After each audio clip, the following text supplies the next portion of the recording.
എന്താടാ ഒന്ന് മാറുന്നേ മാറുന്നേ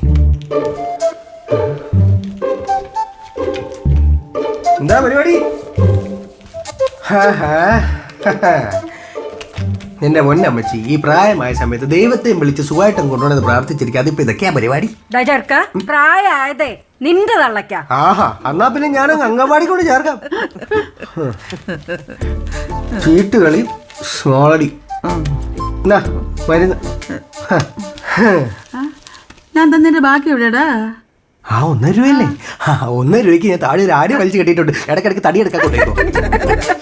അല്ല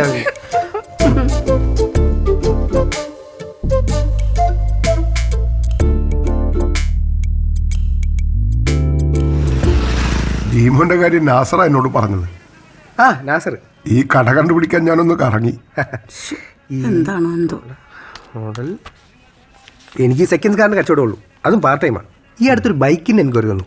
ഇതാണല്ലോ ഐറ്റം. സംഭവം പൊളിയാണ്. അല്ല, ഇതിപ്പോ കൈവിടാൻ കാര്യം എന്താ?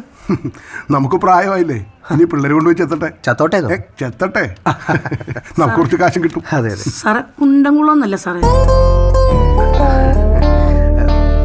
കുന്തംകുളം. എന്താ ചന്തയുടെ എന്താ റാങ്ക് ഹോൾഡറാ ആണോ? സാറേ, നമുക്കിവിടെ അടുത്തൊരു വർക്ക്ഷോപ്പിൽ ചേട്ടത്തിണ്ട്. പുള്ളിക്കാരി ബൈക്കൊക്കെ ഡീൽ ചെയ്യുന്ന ആളാ. പുള്ളിക്കാരി കൊണ്ടുവന്ന് കാണിച്ചിട്ട് ബാക്കി കാര്യങ്ങളൊക്കെ അവിടെ വെച്ച് സെറ്റിൽ ചെയ്യാം. ശരി ചേച്ചി, വരുമ്പോഴത്തേക്കും സാറിന്റെ പേരിൽ ഒരു സെയിൽ ലെറ്റർ റെഡിയാക്കി വെച്ചോ. ഡീറ്റെയിൽസ് ഒക്കെ ബുക്കിലുണ്ട്. സാറിന്റെ പേരെന്താണ്?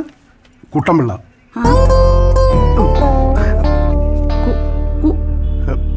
അല്ലെങ്കിൽ വേണ്ട, ഞാൻ എഴുതി തരാം. വെറുതെ റിസ്ക് എടുക്കില്ല. കറക്റ്റാ, എഴുതിക്കോ.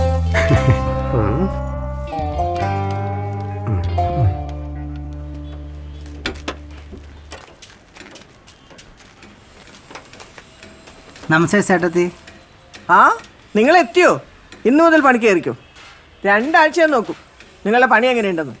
കള്ളത്തരം എന്തെങ്കിലും കാണിച്ചാ അപ്പം ഞാൻ പറഞ്ഞു വിടും. मतलब क्या? 2 ആഴ്ച നോക്കും. ഹൈ, മനസ്സിലായടേ ഇറക്ക. എടാ മുത്തു, എവിടെ വന്നേ? ഇന്നോട്ട് വിമാനെ കൂടി പണി പഠിപ്പിക്കണം. 2 ആഴ്ച നോക്കാം, അത് കഴിഞ്ഞ് പറഞ്ഞു വിടാം. മുത്തു ഇവിടുത്തെ വലിയ മേസ്തിരി. നമസ്തേ സാർ. ആഘോഷാട്ടെ, മേസ്തിരി ഇത് പറഞ്ഞിട്ട് അവസാനം വിമാനെ തേച്ചൊട്ടിച്ചിട്ട് പോവൂ. വിളിച്ചിട്ട് പോടാ. പിന്നെ ഒരു കാര്യം പ്രത്യേകം ശ്രദ്ധിക്കണം, ഇവിടെ മര്യാദ വളരെ അത്യാവശ്യം. ഹേ, നിന്റെ ഒരു ഉടായ്പും ഇവിടെ നടക്കില്ല. നഹീഹും, മനസ്സിലായല്ലോ? ഇങ്ങോട്ട് പോയിരടാ, പോടാ. നീ കൊള്ളാലോ. ഇത് ചെറുത്.